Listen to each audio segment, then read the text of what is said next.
Olá, boa noite a todos. Vamos então iniciar mais um ET de Ideias, cujo tema é empreendedorismo, onde estamos e para onde vamos. Connosco temos o Juan e a Carla, que vão trocar umas ideias e vão ser moderados pela Ana Colasso. Passo então a palavra à Ana, para que ela possa dar início aqui ao debate. Olá, boa noite a todos, sejam bem-vindos a esta tertúlia online que assinala os 10 anos da Teia de Impulsos e também de um encontro onde se falou sobre o segredo para vencer em tempos de crise. Mas isso aconteceu noutros tempos e com outras crises. Hoje o mundo é outro, as vidas são diferentes, mas os sonhos, esses se calhar, até são parecidos. Eu sou a Ana Colasso, vou tentar colocar alguma ordem e espicaçar a conversa entre os dois convidados, a quem se quiser juntar através das redes sociais. Podem pedir a palavra a qualquer altura. Aqui conosco está a Carla Branco, CEO e Imagine da Partnia, uma consultora especializada na dinamização e criação de identidade para territórios e na implementação e gestão de incubadoras de negócios. A sede está situada nas Caldas da Rainha, mas apoia empreendedores, empresas e territórios em vários locais do país. Olá, Carla, boa noite. Olá, Ana. Desde já muito obrigada pelo convite à Teia de Impulso. É um gosto estar aqui convosco, digitalmente, como agora a situação manda, e falar de um tema que nos é tão querido, dos novos desafios do empreendedorismo, do novo perfil de empreendedor. Ao fim e ao cabo, nós somos todos empreendedores. Até quando tentamos arranjar uma torneira, nós estamos a ter uma atitude empreendedora. Mas agora fala-se de facto muito desta questão do empreendedorismo, e então quando o desafio me foi feito, eu disse logo que sim. Confesso com muito receio de não chegar a horas, não é? Porque há bocado falávamos um bocadinho, eu vim do norte, eu vim do Vimioso, que fica mesmo na outra pontinha do país, num sítio muito bonito, portanto convido a visitarem. Um local com 4.000 pessoas a viverem, portanto, e às vezes é difícil imaginar um concelho com 4.000 habitantes, mas vim com todo o gosto e chegar na reta final a casa para poder ligar o computador e estar convosco. Portanto, desde já, muito obrigada. Obrigada também pela sua presença. Connosco também está Juan Correia, diretor regional da ANGE, Algarve, que é um apaixonado por management, automação e inteligência negocial.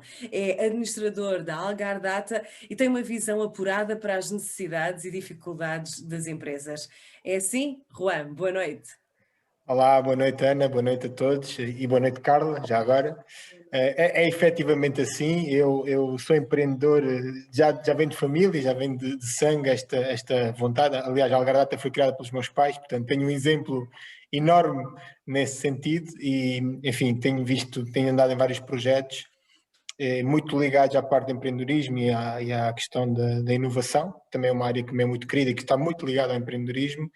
E efetivamente é uma área que me apaixona e cada vez mais quero estar envolvido e tentar ajudar os outros, porque chega a um ponto em que nós temos que começar a partilhar e a dar, não é? O conhecimento, e espero que seja isso que consigamos fazer hoje os três, porque também quero aprender muito e partilhar convosco este momento. Obrigado pelo convite, desde já. Muito bem, então começo por perguntar à Carla, como Imagineer, como é que ela depois também vai dizer isto corretamente, mas que mesmo com esta pandemia há muito por imaginar, ou precisamente por causa desta pandemia pode-se pensar que está tudo ainda por fazer? Eu acho que está muita coisa por fazer. Nós temos agora novos desafios. Se nós pegarmos nos Objetivos de Desenvolvimento Sustentável, que eu acho que é a agenda do mundo, aquela que nós, e sendo eu também mãe, quero deixar o mundo melhor aos meus filhos, esta agenda vem impor o repensar de estratégias, o imaginar um mundo de forma diferente, mas, acima de tudo, vivermos um mundo de forma diferente. E aí os negócios, de facto, passam a ser ferramentas diferentes para as pessoas viverem. Nós andamos, de facto, no território todo. A Partnia tem uma incubadora criativa dentro da Rede Nacional de Incubadoras e a APMEI nas Caldas da Rainha, mas também apoiamos empreendedorismo, a incubadora do município da Lourinhã, a incubadora do município do Vimioso, a incubadora do TUA, que é uma incubadora associada ao Parque Nacional Regional de Valdo, município. Isto são tudo realidades diferentes. mas a preocupação é sempre a mesma. Como é que eu posso desenvolver o meu negócio, mas agora mantendo a promoção da minha felicidade? E eu acho que o Covid trouxe isto, trouxe este desafio de tentar valorizar a qualidade de vida, valorizar o negócio, aquilo que nós gostamos de fazer. Quando se é empreendedor, nós queremos desenvolver algo que nos deixe felizes, não é? Queremos abraçar um desafio, desde o fazer os sapatos, desde o fazer o artesanato, desde o trabalhar com software, nós queremos fazer algo que nos deixe felizes. Portanto, como é que nós podemos imaginar algo que possa ser interessante e que tenha de facto público, que seja o nosso sustento, desenvolver a economia, criar emprego, mas que promova também a nossa felicidade. E eu acho que este é um desafio que veio para ficar. Não é à toa que agora temos muito um teletrabalho até orientado a onde é que eu quero viver e onde é que eu posso trabalhar, a questão dos nómadas digitais, mas acima de tudo o Covid, ainda hoje falava isso, ele veio viabilizar a democratização do pequeno negócio através da digitalização. Hoje em dia nós não temos que pagar uma renda de 2.000, 3.000 euros para estarmos com uma loja numa esquina com muito movimento, porque efetivamente a digitalização permite-nos fazer a nossa coisa que nos dá prazer e vender. E isto é um paradigma diferente. Para mim, até como empresário, assim como o Juan, eu acho que nós abraçamos o ser empreendedor é um desporto de alto rendimento, é uma coisa olímpica. Não é? Essa de ser um desporto, quer dizer, um empreendedor é um atleta de alta competição. É verdade. Não é? Nós adormecemos a pensar, acordamos a pensar, à meia da noite temos a vida, aquilo é um exercício, uma coisa que não para. Mas é tal coisa, quem corre por gosto não cansa. Não cansa, não cansa. Sim, diga, conclua, por favor. E eu acho que, tal como eu e o Juan, imagino, fazemos coisas com gosto, não é? O empreendedor, este novo empreendedor, já não quer só ter um meio de sustento, ele quer promover uma atividade, produzir algo que promova também a sua felicidade. E este é um paradigma diferente. É diferente dos anos 80, dos anos 90. É uma nova realidade. Sem dúvida. A próxima pergunta será para o Juan. Eu gostaria de saber se o empreendedorismo mudou com esta nossa nova vida e se houve mais gente a arriscar em coisas novas, ou será que houve um abrandamento de ideias? Eu diria que ainda estamos nessa transformação. Acho que ainda acaba por ser um pouco prematuro assumir já que houve uma transformação nesse sentido. Mas sim, eu creio que houve... Nós na ANJA, a grande alavanca neste momento é a transformação digital. E é sem dúvida a palavra de ordem que está a acontecer, quer no pequeno comércio, como a Carla falava, quer nas grandes organizações. Hoje em dia assistimos não só ao comum das chamadas e dos eventos em videoconferência, como este caso, tornou-se comum, não é? Para muitos empresários já o era, mas agora banalizou-se. Por outro lado, também a presença online de vender, que antes, se calhar, para um artesanato era uma coisa estranhíssima ou rara, se tornou-se um padrão. E enfim, quem neste momento não tem presença digital dificilmente consegue existir. Esta tornou-se a realidade das coisas. Portanto, se falarmos em empreendedores digitais, eu creio que sim, creio que houve uma transformação e uma alavancagem dramática. Eu diria que o crescimento nesse sentido é fantástico, por via da internet, por via das redes sociais ou por outras vias. E, portanto, acho que isto levou também a uma necessidade de capacitação digital, e a ANJA tem investido muito nesta questão da formação digital e das competências digitais, e a verdade é esta, é que assistimos a uma transformação dos empreendedores, não é? Ou seja, os que já investiam em pequeno comércio, no comércio local, que eram pequenos empresários, agora são novos pequenos empresários do digital, a reaprender tudo, a criar postos de trabalho diferentes. Esta situação que a Carla falava dos nómadas digitais é a ponta do iceberg de todo um conjunto, uma enorme panóplia de novas profissões que vão emergir do ponto de vista tecnológico e por isso, enfim, o nosso papel vai também ele próprio transformar-se. Porque, ao fim e ao cabo, o que nós considerávamos um apoio ao empreendedorismo tradicional, com a questão do espaço físico se ter esbatido, não é? Porque as grandes empresas até já estão a comunicar que não vão sequer necessitar que haja um regresso ao trabalho, não é? Com a necessidade de se ter competências digitais diferentes, um atleta de alta competição que agora tem que entrar noutros desportos, não é? Noutras atividades. Não basta já ser da Liga dos Campeões, agora também temos que jogar basquete, não é? Mais ou menos já está na logia. Temos que estar preparados para os Olímpicos, não é? Exatamente, é um decátulo, não é? Exatamente. Em todas as modalidades. E portanto eu sinto que realmente, e a nível da ANGE, estamos também a transformar-nos um pouco para isto, para ter uma presença mais próxima das empresas, dos empreendedores, e muito alavancada na transformação digital. O Juan Correia também está ligado à Algardata, obviamente. É uma empresa virada essencialmente para a evolução tecnológica. Esta pandemia veio acelerar muito as coisas. Era aquilo que o Juan estava a dizer.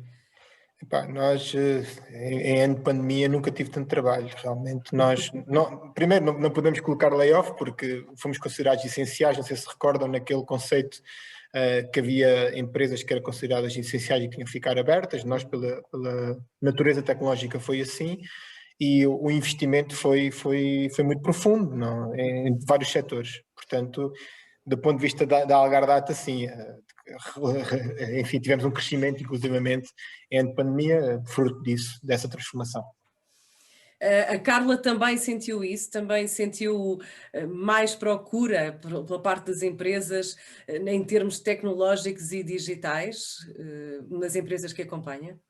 Nas empresas que nós acompanhamos, nós tínhamos colocado um registro de apoio online poucos meses antes da pandemia, porque se permeia sempre, no âmbito daquilo que é o trabalho das incubadoras com os seus incubados, o contacto com os técnicos, mas desenvolveu-se muito por mérito da minha equipa, devo dizer, Ana, que se calhar a menos tecnológica sou eu, mas o resto é altamente tecnológico.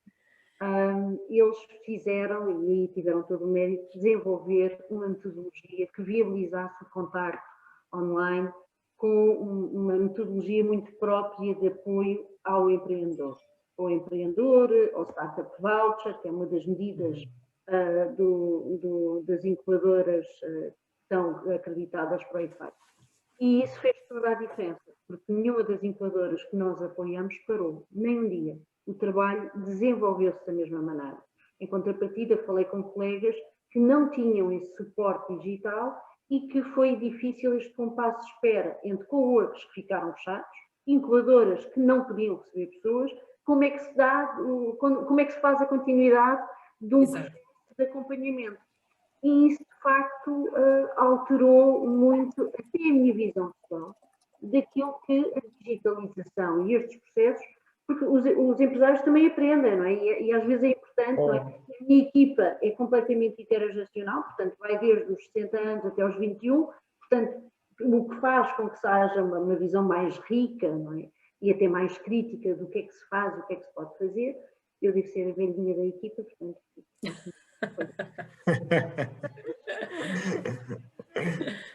Se não fosse este trabalho, teria se calhar feito um compasso de espera de uma semana, depois, mas o trabalho estava todo feito e quando veio o Covid, a equipa estava absolutamente preparada e não houve alterações na metodologia de trabalho. Mas, por exemplo, pegando aqui num caso e pegando aqui nas palavras do Juan, nesta questão da capacitação do pequeno empreendedor, os territórios estão a sofrer com isso e têm que ter soluções como a do plano de capacitação. Porque se nós formos a ver, temos muitos municípios a lançar plataformas de apoio ao comércio local. Precisamente porque o comércio local não tem qualquer tipo de processo de digitalização, de suporte, de venda digital online. Então, muitos dos municípios estão a assumir esse trabalho, a criar plataformas para colocar todo este comércio e agora a fazer um processo de capacitação. Não vou dizer que vem tardio, qualquer solução vem a horas, não é? É melhor do que não haver uma capacitação, mas eu sinto que muitos territórios estão a lutar contra a maré, porque de facto nunca foi feito esse investimento e quando temos um comércio, eu vivo nas Caldas da Rainha, nós temos de facto um comércio local, muito tradicional, de loja aberta e que nunca teve essas preocupações. Nunca fez parte das suas preocupações. E quando veio o Covid, fecha-se a porta e como é que se vai vender?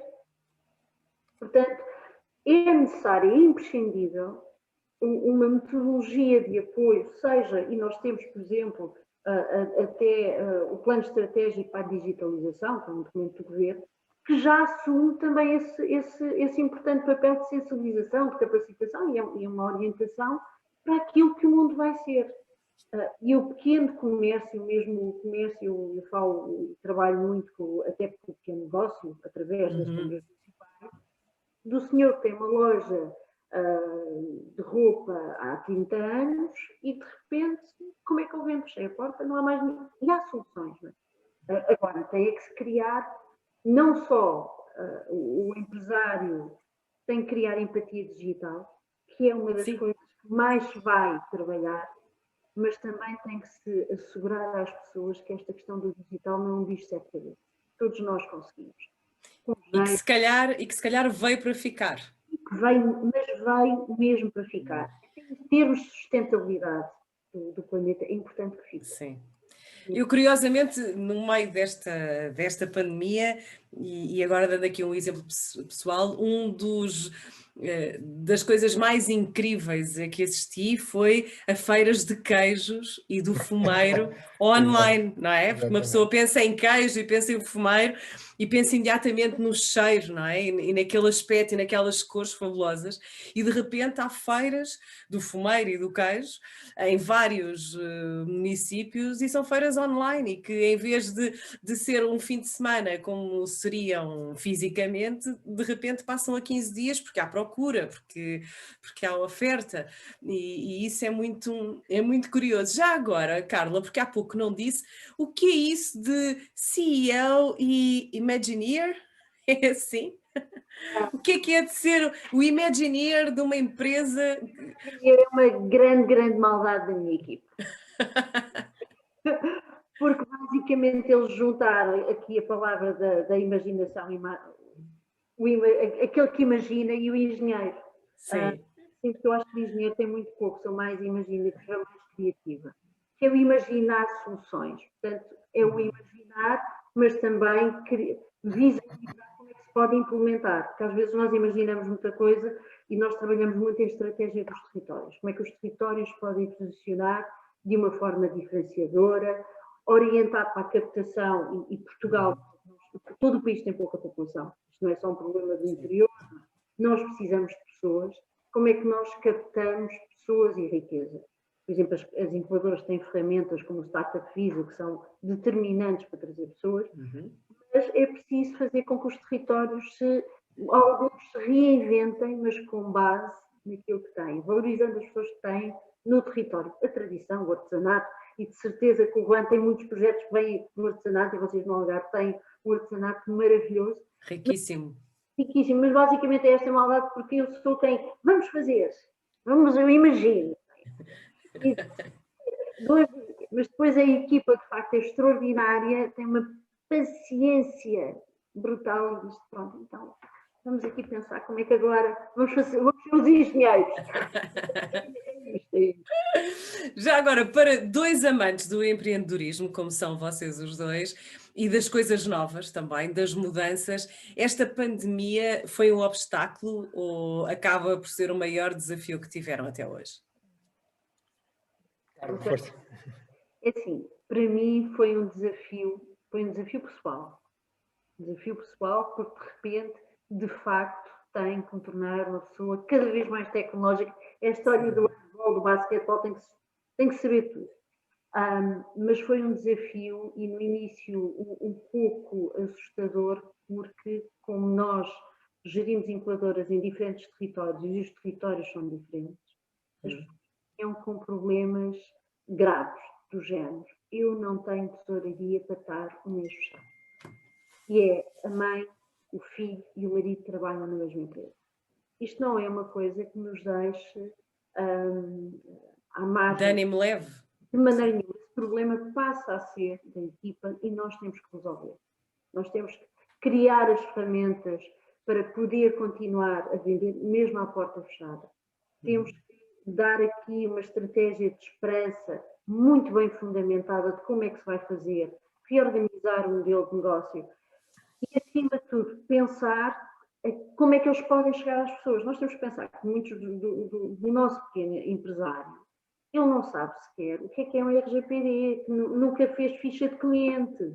Nós, de facto, falamos muito do empreendedorismo e das grandes empresas, e ainda bem que as há, mas a esmagadora maioria do tecido empresarial em Portugal São pequenas empresas. pequeníssimas empresas, são empresas familiares, cujo foco é a produção, não é a comercialização, porque não conseguem fazer tudo. E isto trouxe angústia no sentido em que nós tivemos que arranjar estratégias para apoiar estes empresários a não fecharem as suas empresas, a reorganizarem os seus modelos de negócio, mas, acima de tudo, a reinventarem-se a eles mesmos como pessoas. Porque, de repente, alguém que nem tem um Facebook, nem para si, não é? Tem que... E eu acho que nós falamos muito dos unicórnios e é fantástico, não é?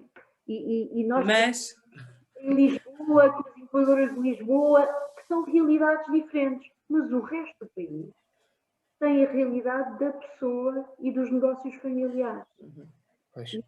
E eu imagino, Juan, que devas ter aí os mesmos dilemas. Sim, sim.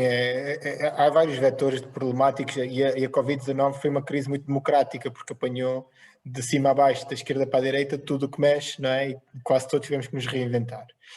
Do ponto de vista da Anjo, houve um desafio. Nós temos a marca Portugal Fashion, que nós organizamos o Portugal Fashion e obviamente não foi possível fazê-lo no ano passado, então tivemos que também reinventar-nos por aí, criar alguns conceitos novos, fazer online, enfim, foi um desafio enorme. E depois também a parte da capacitação, que também é uma vertente importante de formação, que também deixou de ser presencial e a Carla saberá também como eu, que há formação que se faz online muito facilmente e há formação que é impossível fazer online, não é? E é preciso ser-se muito criativo para se fazer uma formação que engloba alguma coisa física online. Pronto, prática, exatamente. E, portanto, esse desafio também se pôs. Do ponto de vista do mercado, enfim, obviamente, como a Carla Branco diz, e o Hugo Barros costuma dizer isto, nós somos criados por nino, micro, macro, pequenas empresas, portanto, muito, muito, muito pequeninas, com uma pessoa, e o nosso tecido é muito representativo disso, não é? Porque um café ou uma loja, ou o que for, é uma micro empresa, não é? E dar apoio a estas pessoas torna-se complexo. O que acontece é que, do ponto de vista do que a Segurança Social, do IAPMEI, das entidades foram fazendo, nós fomos tentando fazer chegar essa informação junto de quem trabalha connosco para saberem, enfim, que vias é que havia de apoio na impossibilidade técnica de se ter negócio, porque há coisas que são impossíveis. Um massagista, não é? É impossível dar apoio. E por outro lado, também tentar dar apoio às entidades que continuavam a operar e que enfim, não conseguindo trabalhar a 100%, porque este problema também se pôs, parte da equipa, não é? Não toda, mas parte da equipa não tinha forma de operar. E aí eu acho que a formação... continuavam a operar e que enfim, não conseguindo... Está aqui atrás do som. Peço desculpa. É que a formação também se tornou como um instrumento de articulação para ocupar e para capacitar as pessoas, que eu acho que é neste momento uma missão que temos que assumir, reindustrializar e formar e capacitar profissionais diferenciados. E eu acho que é muito por aí. Uma das coisas que eu vos ia pedir é que peçam ajuda à vossa memória e que nos deem um bom exemplo da vossa atuação numa empresa ou em algum empresário que tenha atingido grande sucesso devido precisamente à vossa intervenção. E pedi ao Juan e à Carla um exemplo. No contexto da Covid? Ou não. No contexto do empreendedorismo... Nós temos vários exemplos engraçados. Nós temos um concurso que agora inclusive está a decorrer, que é os Ideias em Caixa, que é feito com a Universidade do Algarve.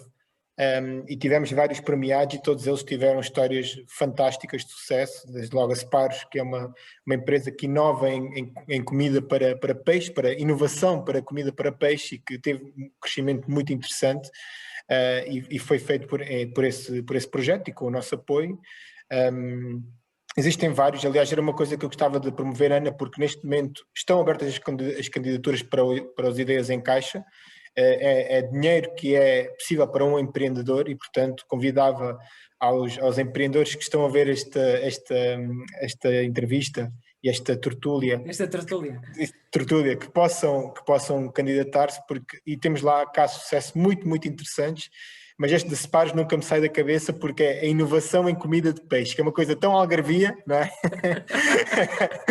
Mas ao mesmo tempo que tem muita promoção internacional, não é? Porque é muito para a optimização da aquacultura, e desde logo queria mandar um abraço ao Jorge e ao Luís, se me estão a ouvir, porque realmente é um projeto muito interessante e que eu gosto muito. Como é que qualquer um se pode candidatar a esse programa, As Ideias em Caixa?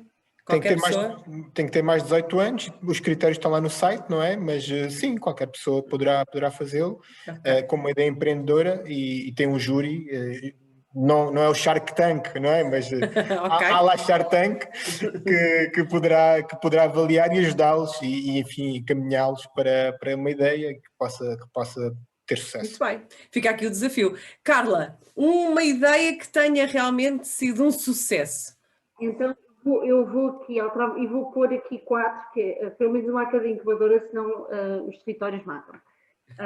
No caso da Startup Lourinhã, lembro muito bem da Portugal Surf Campus do Diogo, e quando veio o Covid, ele tem um projeto muitíssimo interessante de caravanas, de autocaravanas. E quando veio o Covid, eu estava ao lado dele e começou a ter cancelamentos. Foi uma coisa que me custou horrores. E reinventou-se. E neste momento o autocaravanismo de qualidade está a crescer como oferta de turismo, e fico muito contente e orgulhosa deste projeto. No caso da Pátnia Caldas da Rainha, um startup culture maravilhoso, o Filipe Faleiro, que não sendo designer, é de outra área, desenvolveu um projeto muito bonito que retrata rostos a partir da cerâmica, e neste momento é um escultor de referência e do qual nós temos um orgulho imenso. No caso da incubadora do TUA, a Binómio, que é um projeto que está a crescer e que está a desenvolver as marcas do azeite e do vinho do TUA, portanto vão ouvir falar, já está aqui a mexer tudo. No caso do Vinhoso, nós temos projetos de, por exemplo, internacionalização de colchões, e que está a crescer, porque o Vinhoso está a pouquíssimos quilómetros de Espanha, e é uma porta. Eu vou falar destes 4 porque, de facto, são pessoas absolutamente normais, mas absolutamente excepcionais. E que fizeram, em situação Covid, reinventaram os seus negócios. Nasceram novos negócios, quando eles é um startup voucher, que agora já está constituído como empresa, e que tem tido imenso sucesso. Que engraçado, muito, muito giro. E de áreas muito diferentes. Sim, aí também está a criatividade de serem áreas tão diferentes e de repente são necessárias, seja ela por continuarmos a viajar, embora seja cá dentro, seja a descansar por causa dos colchões, não é? Que é cada vez mais importante. A Espanha, a França, nós temos muitas pessoas, muitos franceses, canadianos a dormirem nesses colchões. Que bom, que bom. E devem dormir bem, esperemos que durmam bem. Embora não sejam concorrentes diretos, vocês os dois, a ANGE, como Associação Nacional de Jovens Empresários, e a Carla, a empresa da Carla, podem complementar-se um ao outro? Podem eventualmente trabalhar juntos? Perfeitamente, eu vou ficar aqui com o contacto do Juan, porque ele falou-me aqui, por exemplo, nós, como incubadora, nós não fazemos formação. Atenção, uma incubadora não faz formação. Pelo menos a Pátnia não tem esse CAI, nem tem essa ambição, porque essas são componentes que devem ser entregues a quem as sabe fazer. Em função, apoiar o empreendedorismo naquilo que é o modelo de negócios definido pelo IAPMEI, Ministério da Economia. No entanto, sentimos muito que é necessário que haja instituições que não se remetam única e exclusivamente para um IRP, cuja área de formação nada tem a ver com a visão que o Juan tem, portanto, são muito complementares. Para além de que o que vai suceder em termos de necessidade de apoio ao empreendedorismo é tão grande que eu acho que todas as que possam surgir para apoiar os empreendedores são poucas. Sim, nós do nosso lado, portanto, a ANGE tem neste momento 9 incubadoras, tem na Póvoa, tem na Maia, tem Matosinhos, Gondomar, tem 2 no Porto, em Algés, em Évora e Faro. Portanto, uma cobertura, uma rede nacional de incubadoras, também a falar de 211 empresas incubadas no ano passado, 700 postos de trabalho nestas incubadoras, portanto o processo de incubação na ANJ está bastante consolidado e é bastante interessante, sobretudo na Zona Norte. Portanto, sem dúvida nenhuma, Carla, que temos mais do que vontade de colaborar e abertura para isso. Até acho que a dinâmica que se coloca agora, as estruturas, ao contrário do que acontecia há uns anos atrás, eu já tenho 47 anos, mas ainda me lembro dos anos. Era matar o que estava ao lado, era terrível. Hoje em dia, o empreendedorismo não é isso, é colaboração. É redes, exatamente, são redes. E essa componente que eu acho tão importante, que é a criação de redes de cooperação e de trabalhar em articulação, quer com entidades, quer com parceiros, eu acho que neste momento a palavra concorrência já se está a esbater, porque a concorrência é outra. A concorrência vem de outros países, de outras... A Carla estava a falar ainda há pouco de uma situação que tem a ver com a falta de população, e com esta dinâmica que há dos nómadas digitais e inclusivamente a questão do... Não sei se viram uma notícia agora que a Suécia vai taxar quem vem viver para Portugal. Portanto, este combate que há entre pessoas... Não será, parece que não será bem assim, mas entretanto, deixa-me só lembrar, se só chegou agora até nós, fica a saber que esta é uma tertúlia promovida pela Teia de Impulsos. Temos por convidada a Carla Branco, CEO e Imagine da Partnia, uma consultora especializada na dinamização e criação de identidade para territórios, sim, e na implementação e gestão de incubadores de negócios, e Juan Correia, diretor regional da ANJ Algarve, que é um apaixonado por management, automação e inteligência negocial. E eu chamaria agora aqui ao debate o Luís Brito, ele que é o presidente precisamente da Teia de Impulsos. Luís, estás por aí? Lá ver se o Luís por acaso vai entrar ou não, para entrar aqui um bocadinho na conversa. Não sei se vai ser possível ou não colocar o Luís. Se não for agora, entra mais tarde. Recordo que qualquer pessoa que esteja a ver esta tertúlia pode intervir, basta apenas comentar ou fazer a pergunta nos comentários. Quando alguém vos procura, quais são geralmente as ideias que vocês esclarecem logo? Quais são as principais dúvidas que vos apresentam? Eu posso começar, porque esta situação do diretor nacional para o Algarve confunde um bocadinho as pessoas e, portanto, a estrutura da ANJ é uma estrutura nacional, mas tem 4 representações regionais e uma delas é no Algarve. O primeiro esclarecimento é, sim senhor, eu trabalho no âmbito nacional, mas eu estou dedicado à região do Algarve. Do Algarve, ok. E defendo essa bandeira dentro da ANJ, ou seja, defendo o Algarve na ANJ e a ANJ no Algarve. As duas direções. Pronto, esclarecido então.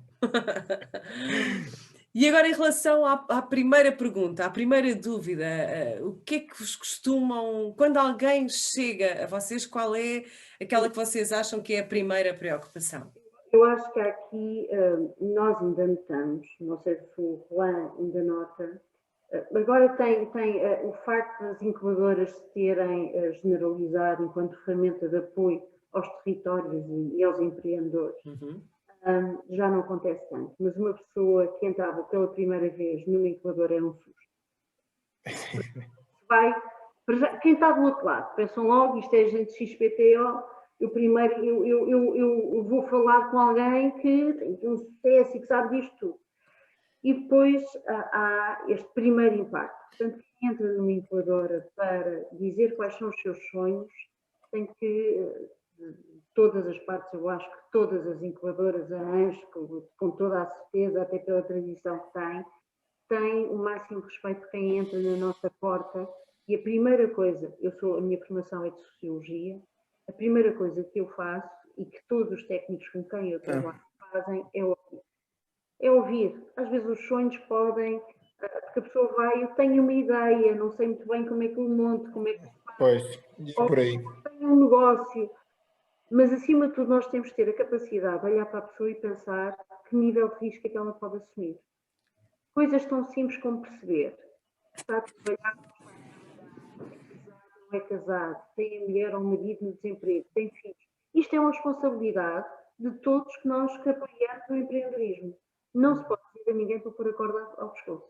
Nós temos que dizer é que os negócios têm um crescimento, que às vezes é preciso fazer passos mais pequenos, mas muito bem estruturados.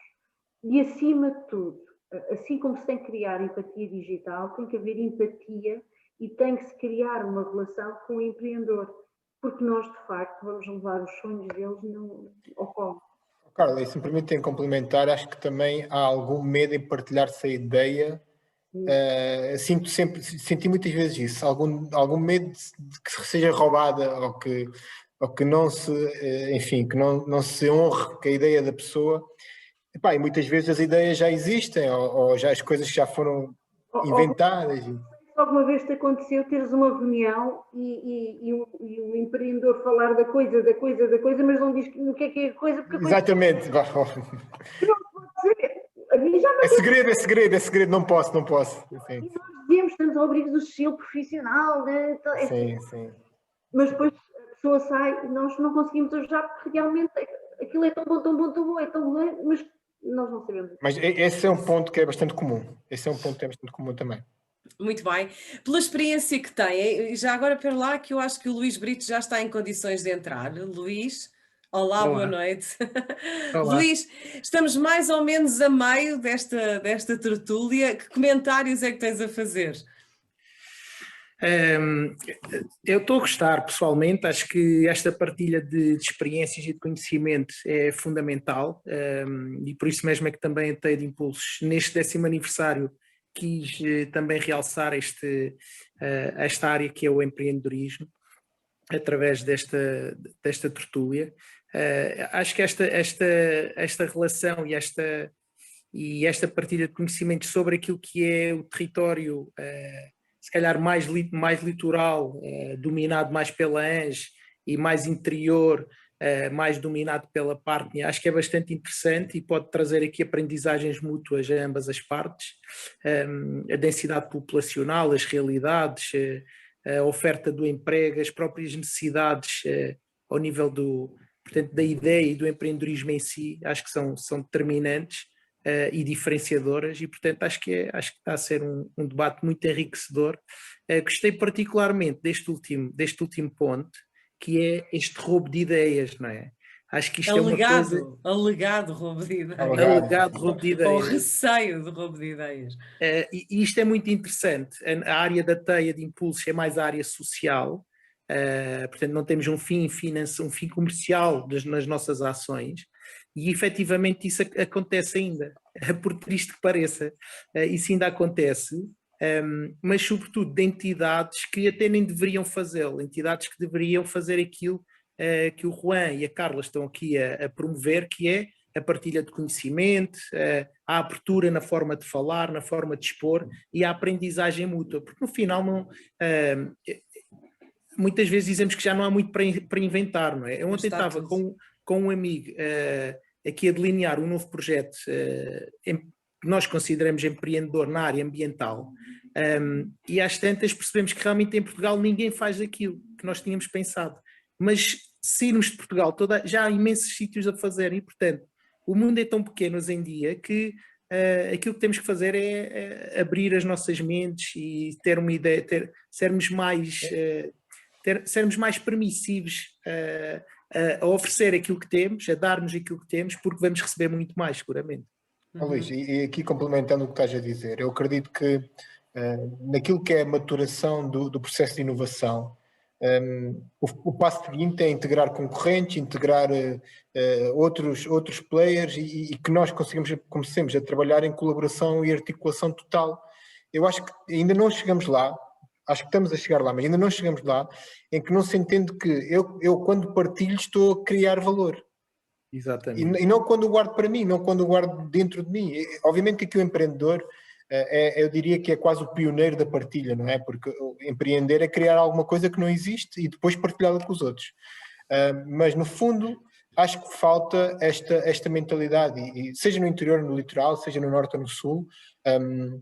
Obviamente que para mim, dentro do que é a minha experiência, eu estou mais condicionado à região Algarvia e enfim, eu tenho tentado apregoar uma coisa que é a diversificação da atividade económica, porque nós vivemos muito do turismo, a verdade é esta, é indiscutível, e falta esta questão, esta abertura, não é? E nós temos de trazer conhecimento do Norte, conhecimento do exterior e conhecimento do centro para o Algarve, para criar outras indústrias que não só o turismo, que o complementem, que o ajudem, mas que o transformem, não é? Que tragam coisas novas para nós. E eu acho que falta-nos um pouco esta iniciativa e esta atitude para poder criar mais.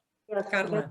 Este exemplo, nós que trabalhamos muito no norte interior, verdadeiramente interior, toda aquela região que vai desde Mirandela, Vila Flor, Carraseda, Mursa, Vinhoso, toda esta zona é de facto o interior.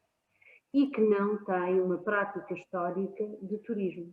Não tem. Portanto, é mais a vaca mirandesa, tem muita tradição, mas tem muito a aprender com o Algarve, e nós como equipa, aí está. Exatamente. o processo de acolhimento. O processo de acolhimento, de recepção, de comunicação da oferta. Isto é essencial. Portanto, eu acho que seria muito importante, por exemplo, ANJO organizar-se, fica aqui o convite, de poder tentar ter aqui uma ação de sensibilização para estes territórios que estão a dar visivelmente os primeiros passos agora no turismo, até esta questão do confinamento levou pessoas para o interior de Portugal, que tem esta, não está lá ninguém, não há Covid, é seguro, vamos todos para lá. Então, como é que se recebe? As pessoas não estão capacitadas. E o território nacional tem muito a aprender com cada uma das suas áreas. Porque desenvolveu práticas de turismo de excelente qualidade que o interior tem que assimilar e aprender com quem já faz há muito tempo. É muito importante. Se o interior tem a tradição, tem a gastronomia, tem tudo, mas falta um saber receber. E nós temos as ferramentas todas aqui. Então, diga-me lá, e agora até pode ser para a Carla, pela experiência que tem, acha que os portugueses são empreendedores ou o que é que lhes falta para serem ainda mais empreendedores? Eu acho que os portugueses são de facto empreendedores. São um povo empreendedor, não sei se é um povo muito ambicioso, são coisas diferentes. Sim. E às vezes falta a ambição de fazer de maneira diferente. Nós temos os mais velhos empreendedores que foram o nosso tempo das descobertas, não é? Portanto, esses sim, grandes empreendedores. E nem sabiam nadar e muitos eram do interior. Exato. É? Exato. Mas saíram do Algarve. Sim. O Algarve já sabia nadar e sabia para o quê. Mas eu acho que depois há uma ausência de ambição e esta questão de lidar com a inovação é muito recente. O inovar, a própria palavra, como é que eu inovo? Para quem é que eu vou inovar? Não é? E essa é uma área do empreendedorismo que começou a ser agora trabalhada de uma forma muito parecida, porque de facto há 10 anos atrás esta questão da inovação era só para algumas empresas e neste momento é obrigatório toda a microempresa pensar como é que se vai inovar. Até para os produtores mais regionais, mais locais, lá vou eu falar dos produtores de queijo, não é? Mas... Eu aprendi muito lá em cima, eu aprendi uma palavra nova que é o parcelário. Parcelário. O parcelário é uma prática, se eu disser aqui alguma insanidade, por favor, quem tiver a ouvir corrija-me, mas basicamente as vacas, neste caso a vaca mirandesa, ela pasta no registro parcelário porque é uma vaca de pasto. Portanto, se eu tiver, não chegam para a vaca, passam parcelário com o vizinho e por aí adiante. Sim. E esta questão do parcelário, e eu tenho aprendido muito, mas muito, com este registro de negócio, que acendeu das Caldas da Rainha, uma mina da cidade e da praia, não percebia nada disto, nem eu, nem da minha equipa, tanto que nós agora temos um engenheiro agrícola que é para nos traduzir tudo. Porquê? A questão do parcelário, a questão do pastor, ele teve que se inovar. Ele teve que pensar como é que eu vou, se eu só sei fazer isto, se a minha família sempre fez isto, e eu sou feliz a fazer isto, como é que eu vou inovar? E é daí que aparece a cooperativa da carne mirandesa, que aparece a marca, que aparece o registro, e aparece agora os primeiros toques de turismo de poder suscitar aquilo que é a pastorícia do gado mirandês, que não existia. Porquê? Porque há uma dificuldade em perceber, ainda por cima são animais enormes, não é? Sim. Portanto, o ver e esta questão, até do queijo, não é? Até do queijo, tudo isto, que antes não era um conteúdo turístico, agora é a questão da experiência. E acho que, de facto, aí o território do interior tem que obrigatoriamente aprender com quem já faz isto há muito tempo e em várias línguas. Eu acho. Força, sim, Ana. Juan. Não, força. Estava eu a dizer que aqui é quase como voltar às origens, o saber de onde é que as coisas vêm, que as coisas não aparecem nas prateleiras dos supermercados. É isso. Eu das coisas mais incríveis que vi e me fez apaixonar neste território muito pequenino que é vinhoso foi saber que eles conseguem fazer cestaria a partir das silvas, uma coisa extraordinária, em que se faz a colheita da silva, se faz a cozedura da silva, se tira os picos e faz cestaria, são os crimes. Um povo que faz isto, não é? Tem uma história para contar. Exatamente. Mas se eu vos disser que esta forma de artesanato está a morrer, que só 2 pessoas é que estão ainda a fazer, é urgente capacitar até os jovens e nós com a responsabilidade acrescida, porque estamos a gerir uma incubadora criativa muito associada à Escola Superior de Artes e Design das Caldas da Rainha, a esmagadora maioria dos nossos empreendedores são alunos que no final de curso vão desenvolver os seus projetos e têm os seus projetos incubados. Nós sentimos que não há esta ligação, que é difícil estabelecer esta ligação entre uma geração que fazia de uma determinada maneira e o poder e acolher estes novos designers que, através de uma residência criativa, podem desenvolver inovação neste produto totalmente artesanal. E este também é um desafio e o artesanato conseguiu fazer isso muito bem. O resto está a dar os primeiros passos. Sim. Falta aí força de luz. Não, já é a segunda vez, Juan, continua. Não. Depois tinha só fazer aqui um paralelismo entre isto que a Carla estava a dizer e uma área que a mim me parece ainda não parece e de certeza não está nada explorada ainda, que é a relação entre o empreendedorismo empresarial e aquilo que é o empreendedorismo social. E muitas vezes entre aquilo que são as empresas, mesmo que não sejam já numa perspectiva de empreendedorismo, mas empresas comerciais até com alguma dimensão, e aquilo que é o empreendedorismo social, porque acontece um pouco o mesmo. E isto para vos dizer o que é que aquilo que eu vejo e a minha sensibilidade mais para a área social é que muitas vezes as empresas ainda não perceberam o potencial que existe dentro do empreendedorismo social para resolver muitas vezes problemas de posicionamento no mercado, de valorização do produto, de valorização da própria marca, através de uma responsabilidade social, por exemplo, através de ações específicas de apoio a uma necessidade específica de uma determinada área, de uma determinada população. E é um bocadinho o mesmo paralelismo que a Carla estava a fazer entre o antigo e o novo, entre as novas... Isso é giro, nós temos... Por exemplo, nessa área temos um mercado que chamamos o mercado mais do sul de Portugal, em que claramente nós só convidamos novo design associado a produtos endógenos. Portanto, é um pouco essa mesma filosofia. E isso é importantíssimo porque, de facto, há aqui uma linha de mercado que consome este tipo de produto. Não é? O artesanato, ele deixa de existir quando ele passa a ser devoluto. Ou seja, quando deixa de ter uma utilidade, esteticamente deixa de ser válido. É necessário fazer este casamento entre o antigo saber, as antigas metodologias de feitura e esta geração que vem com uma formação e com a capacidade de fazer novas interpretações e intervenções e voltar a pegar nestes produtos que senão de outra forma ficam esquecidos. Isto tem que ser, é um namoro, é muito engraçado, nós temos muita experiência nisso, de colocar designers, jovens, 23, 24 anos, com artesãos de 80. E aquilo é uma coisa bonita, não é? Até porque às vezes nós afastamos e temos gravações e há ali um namoro, há uma vontade de contar, há uma vontade de perguntar e há uma admiração mútua. Mas eu acho que já começa a haver essas coisas, porque eu lembro-me, por exemplo, com os bordados dos lenços dos namorados de Viana, eu lembro-me que já houve designers de sapatos a colocarem os lenços de namorados, não só em sapatos, mas nas chávenas de café, uma série de coisas. Passa também. Sim, hoje mesmo há uma polémica porque há uma designer de moda norte-americana que apresentou uma camisola polveira como se fosse dela, quer dizer, e no entanto é uma camisola...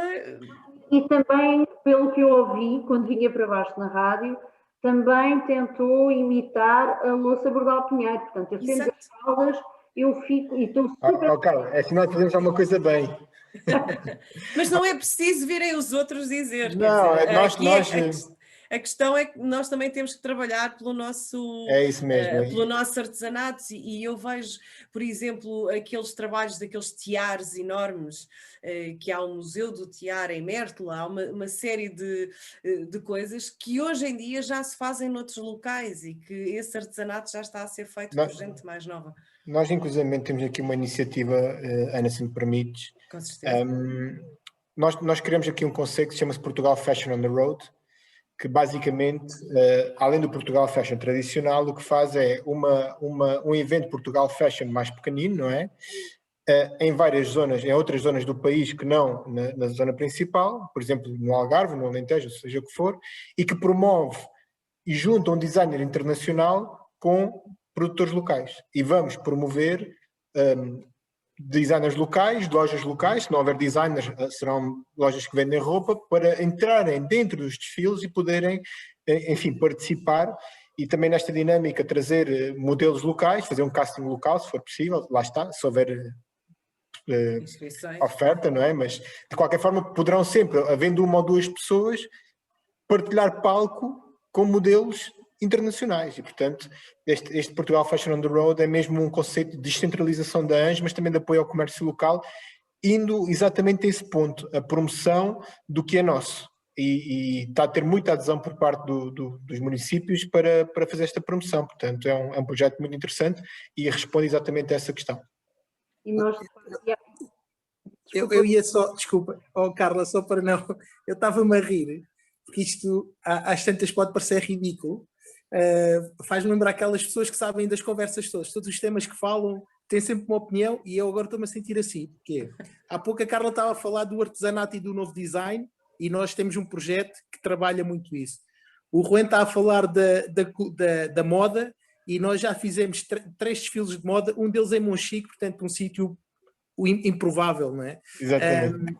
E fizemos todo esse processo e, portanto, isto é um bocadinho a ver, esta história um bocadinho, e voltando aqui um bocadinho à área mais social, ou a não estarmos tão focados, se calhar, no lucro, leva-nos a ter a capacidade e também a possibilidade de fazermos um pouco aquilo que gostamos, aquilo que queremos, não é? Aquilo que nos toca, que sai do nosso coração, com a nossa energia, e isto é muito giro, a abertura que, por exemplo, nós dentro da TEA temos para fazer isso, e que era um pouco aquilo que estava a falar antes, que é, às vezes, eu acho que poderia haver aqui um bom input de organizações, neste caso do terceiro setor, como a nossa, para organizações do segundo setor, sobretudo, ou do primeiro, eventualmente, para potenciar aquilo que são as suas missões até comerciais. E o que é que falta para isso acontecer? Na minha opinião, faltam 2 coisas. Uma, há pouco também estavam a falar de Portugal dar-se a conhecer, não é? E valorizar. Eu acho que Portugal e a Ana sabe, já viajei imenso, e não trocaria Portugal por nada.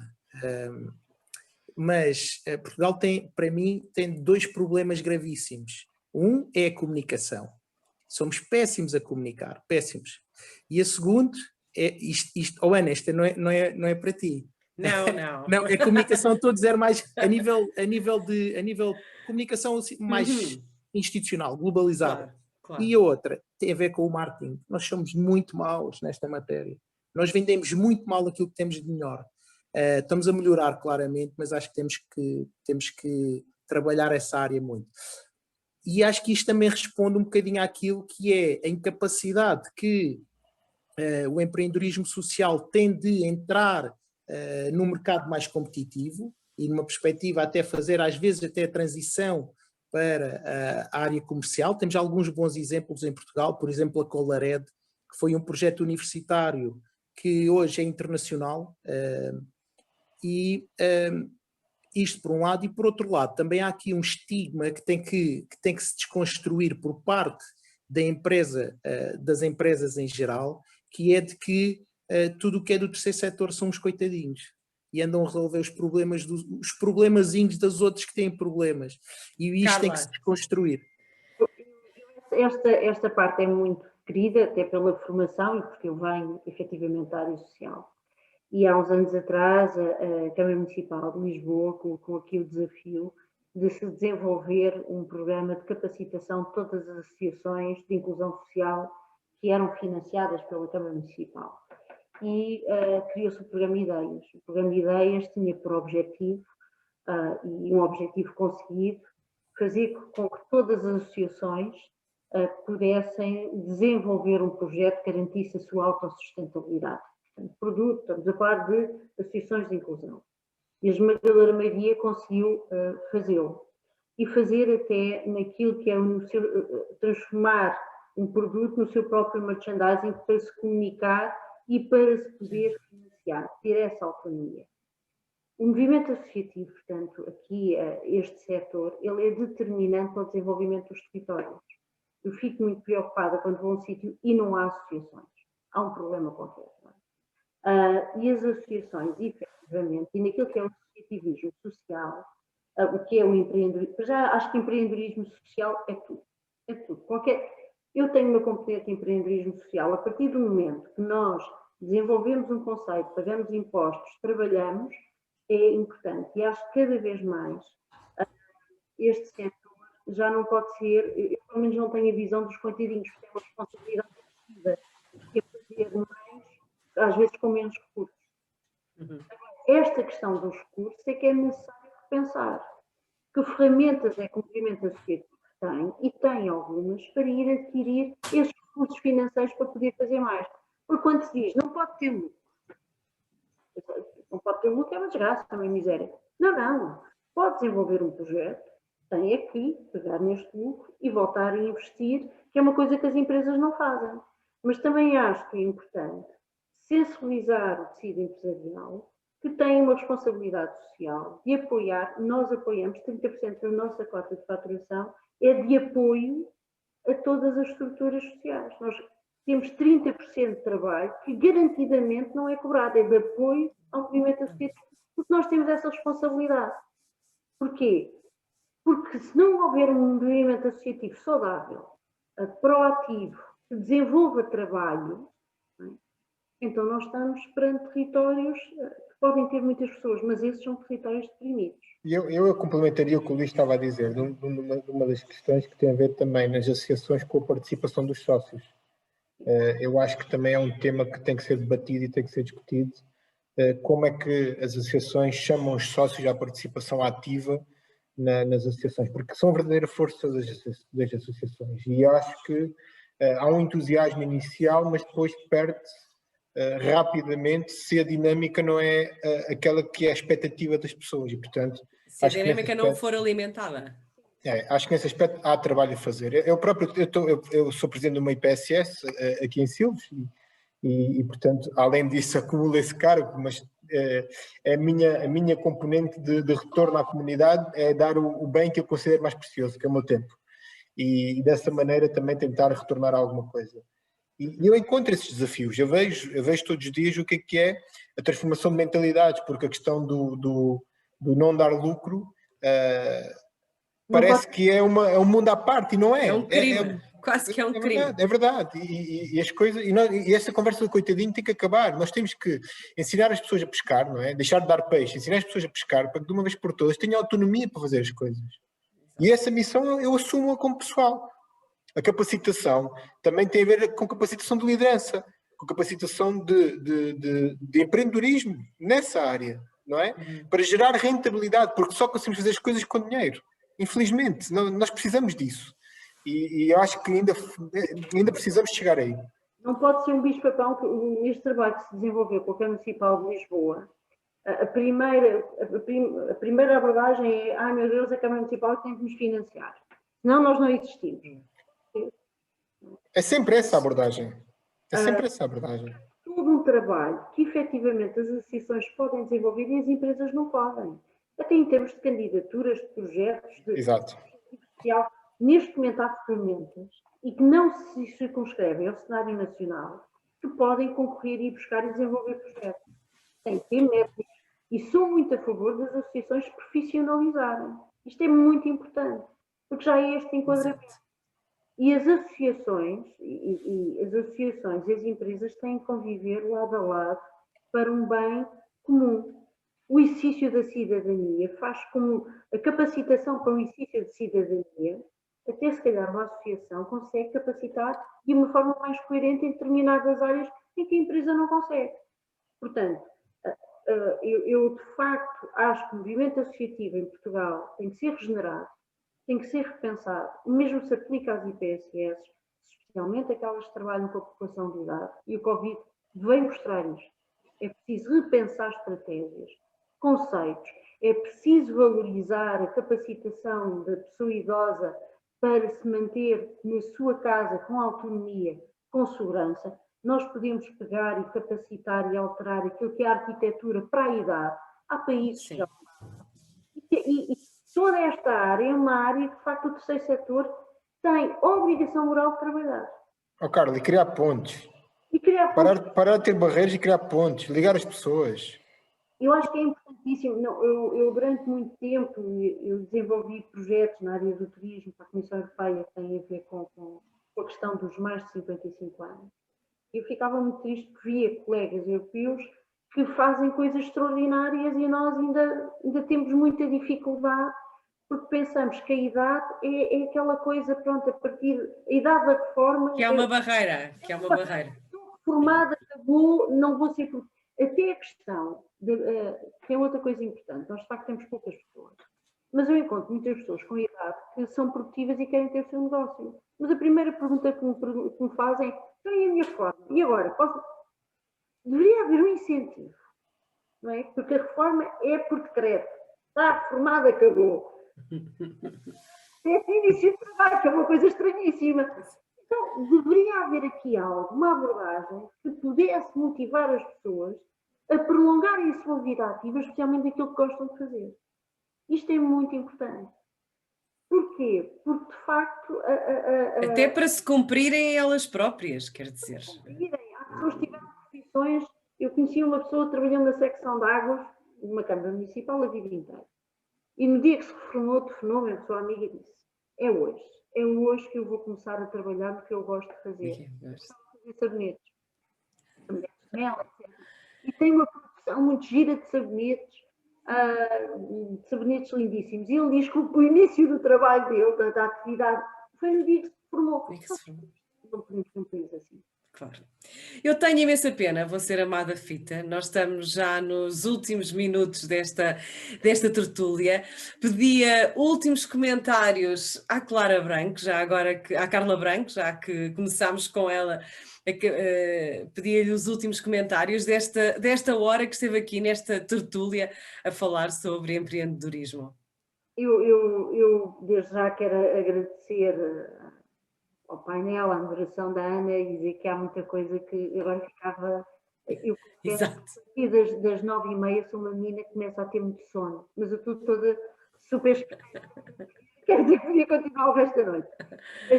Esta questão do empreendedorismo tem que ser repensada. Nós não podemos só pensar que o país é os grandes sucessos. Nós temos que olhar para as pessoas que temos, para as dificuldades que temos, para os territórios que temos, e começar a trabalhar com as pessoas e para as pessoas, e com um registro de grande humildade. Isto é imprescindível. É fundamental. Para sucesso. Porque, às vezes, quem tem um nível de escolaridade mais baixo nós vamos, e este desemprego massivo que vai surgir, vai aparecer com pessoas que muitos têm um curso superior, mas outros não têm menos ferramentas. E eu acho que o empreendedorismo deve ser munido de profissionalismo, seriedade, de digitalização, mas acompanhado com muita humildade para podermos nós, técnicos, chegar às pessoas e sentirem que têm um ponto de encontro e um ponto de apoio e que a jornada deles também é a nossa. Muito bem, muito obrigada, Carla Branco. Juan Correia, últimos comentários ao final desta hora tão ativa. A minha mensagem é para quem quer empreender, façam-no e procurem ajuda porque ela existe. Há ferramentas, há muitas ferramentas disponíveis, há programas de apoio, há dinheiro também, que é um recurso, queiramos ou não, fundamental. Há pessoas próprias preparadas para serem mentores, para ajudarem.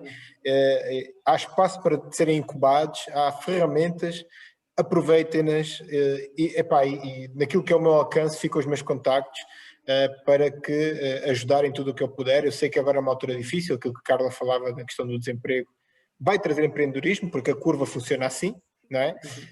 Aumenta o desemprego, aumenta a criação de empresas e, portanto, usem e por favor, disponham. E muito obrigado pela oportunidade e muitos parabéns à Teia de Impulsos e contem comigo, por favor. Agora também pedi aos últimos comentários ao Luís Brito, já que aqui está. Luís, 10 anos de Teia de Impulsos, houve muito empreendedorismo. Nós queremos acreditar que sim, mas isso é sempre, eu acho que a melhor forma de falarmos sobre os nossos projetos e sobre aquilo que temos feito são os resultados, são aquilo que crescemos, são a rede de contactos que desenvolvemos e, portanto, o número de sócios, há pouco o Juan estava a falar, a Teia de Impulsos neste momento tem 850 sócios e não é um clube desportivo do tipo futebolístico ou da natação, em que facilmente se consegue ter muitos sócios. E, portanto, isto advém de vários fatores. Um deles é um grande espírito de compromisso, um grande espírito de amizade também entre todos os elementos da Teia. E depois uma coisa que nós temos feito e que a Carla e o Juan têm estado aqui a falar de forma mais direta ou menos, que é termos a humildade de saber quando é que precisamos de ajuda, a quem é que podemos pedir ajuda e também de termos a humildade de sabermos que por vezes é preciso formarmos. Eu posso dizer que a Teia de Impulso faz agora um ano, já faz mais de um ano e 2 meses, que está num processo de formação de toda a estrutura, portanto, que é uma coisa bastante complexa, com reestruturação de processos, portanto, com uma série de valências e, portanto, acho que é este espírito que nos vai fazer ficar aqui por mais 10 anos e convidar-vos a vocês mais vezes para poderem partilhar das vossas experiências e a Ana para poder moderar desta forma magnífica este momento. Obrigado. Muito obrigada, muito obrigada. Estamos mesmo no final. Muito obrigada pela vossa participação. Carla Branco, Juan Correia, eu sou a Ana Colasso e em nome da Teia de Impulsos quero agradecer a presença de todos. Sejam mais empreendedores, sejam mais ousados, mas tenham alguns dedos dos pés assentes na terra. Boa noite, boa semana para todos. Boa noite. Obrigado. Boa noite.